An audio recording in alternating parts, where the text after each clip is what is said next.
I was speaking at a conference not too long ago, and they were talking about trauma and emotional release and sharing, and how black and brown boys don't share and they don't cry. And one of the things we need to do is interventions, teach them to emote and to cry, and and all these researchers, these very profound international people were saying this is the intervention we need to do is you teach black and brown boys to cry and to share and all of that, and they said so part of the intervention needs to be when they go through a trauma for them to cry, And I got up to speak, and I said, there in Compton, where I grew up, where we saw all kinds of stuff.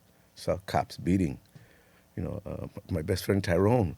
We came from school. The cops, 4 cops, had his dad on the ground.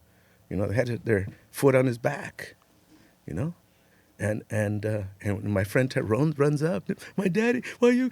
And the grandma, no, baby, come here. Nobody got my daddy, And then he runs away, And I go console my friend. You saw what they did. Get out of here, man. Get out of here. I don't want you to see me cry. You think and what I was sharing with this audience, if I were to cry every time some kind of trauma, I'd be crying 24/7 when I grew up. So why? And how do we manage that? And I share that with you, all of that, because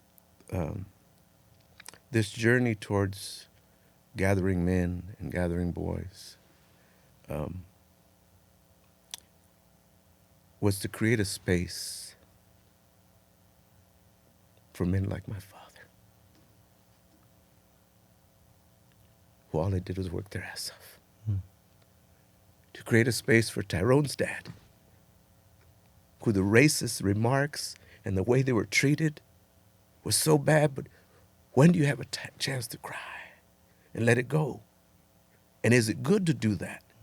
Because one of the biggest fears is once I start crying, I ain't gonna be able to stop now. Yeah. And I gotta go to work, or I gotta handle business, or I gotta raise my son, or I gotta be ready when the next cop stops me. So, within this journey, I've learned a lot.